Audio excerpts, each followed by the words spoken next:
wabarakatuh. Selamat pagi anak-anak semua. Kita berjumpa lagi ya hari ini dalam materi PPKN buku tema 6. Ayo sekarang kalian siapkan semua buku tema 6-nya ya. Jangan sampai ketinggalan. Jangan lupa buku tulis dan alat tulisnya juga disiapkan ya sebelum kita mulai. Oke? Nah, kalau sudah siap semua, sebelum kita berpindah ke materi selanjutnya, kita membaca basmalah bersama-sama dulu ya. Bismillahirrahmanirrahim. Oke, kalau sudah, mari kita mulai untuk materi yang pertama. Nah, sekarang kita akan membahas tentang aturan di sekolah. Oke, nah di sini ada sebuah gambar ya, anak-anak ketika berada di kelas. Nah, pasti ketika di kelas ada beberapa aturan yang harus kalian patuhi ya. Oke, sebelumnya kita bahas dulu ya satu persatu. Nah, aturan di sekolah disebut juga dengan tata tertib sekolah.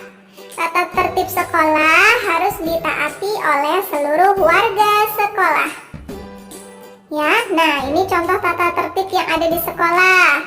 Misalnya masuk tepat waktu, kemudian mempunyai sikap disiplin, tidak bermain-main saat berlatih, ya, dan saling menghormati saat berada di sekolah.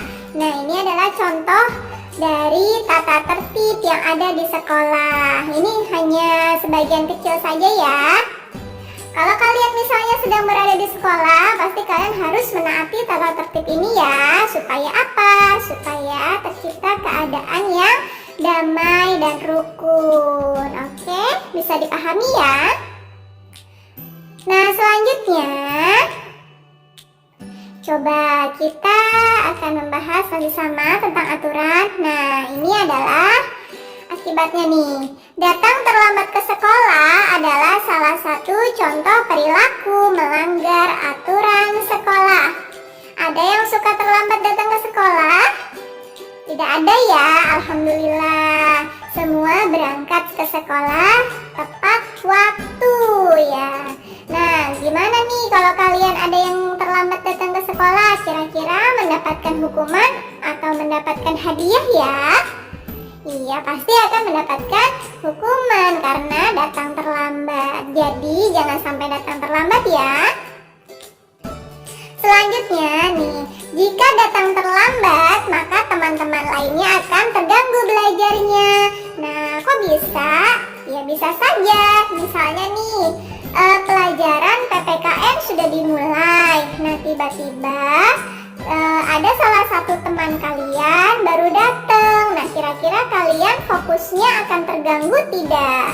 Pasti kalian akan melihat teman kalian yang baru datang. Nah, misalnya kalau pelajarannya sedang dimulai atau sudah dimulai di kelas, kalian fokusnya akan terganggu. Jadi akan melihat teman kalian yang datang. Kemudian kalau datang terlambat juga nanti akan ketinggalan pelajaran. Jadi teman-teman yang lainnya sudah sampai jauh belajarnya.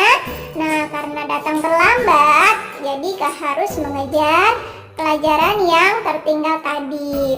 Jadi itu sangat mengganggu ya, mengganggu teman-teman yang lainnya.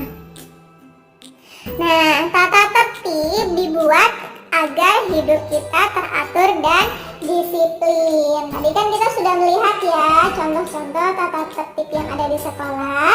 Nah, hal tersebut dibuat supaya hidup kita teratur dan disiplin. Itu tujuannya. Nah, kalau sudah ada tata tertib di sekolah, kita harus belajar bertanggung jawab ya, baik itu di rumah maupun di sekolah, supaya tata tertib tersebut bisa terlaksana dengan baik. Kita harus bisa bertanggung jawab. Jangan seenaknya saja. Misalnya ada tata tertib di sekolah, kalian kalau ada guru baru dilaksanakan. Tapi kalau nggak ada guru, udah deh dilupakan tata tertibnya. Nah, itu tidak boleh ya. Kalian harus bertanggung jawab, baik itu ada guru atau tidak ada guru. jadi harus dilaksanakan selalu tata tertibnya, oke? Kalau kalian sekarang misalnya belajarnya kan di rumah, nah kalian juga harus menaati aturan-aturan yang ada di rumah ya. Misalnya saatnya belajar, kalian harus belajar. Baik itu ada orang tua, ada kakak ya. Meskipun nggak ada yang menemani kalian, kalian harus belajarnya dengan sungguh-sungguh. Jangan males-malesan ya. Jadi kalian harus bertanggung jawab. Oke, selanjutnya ya di sini ada beberapa juga tata tertib itu ada yang tertulis dan ada yang tidak tertulis ya.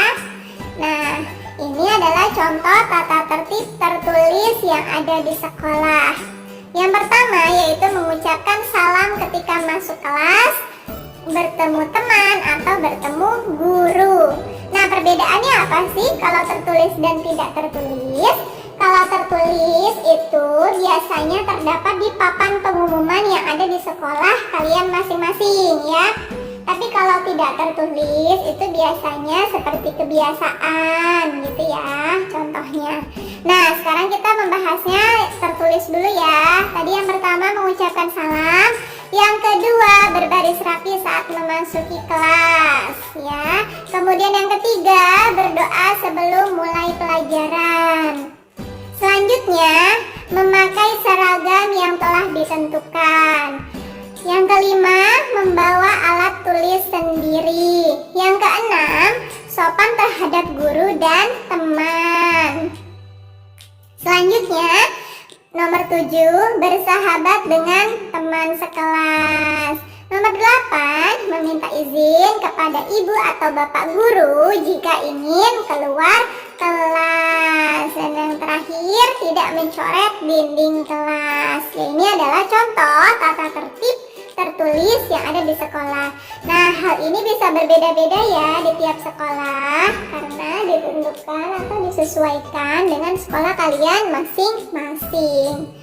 Materi untuk pertemuan kita hari ini adalah tentang aturan di sekolah.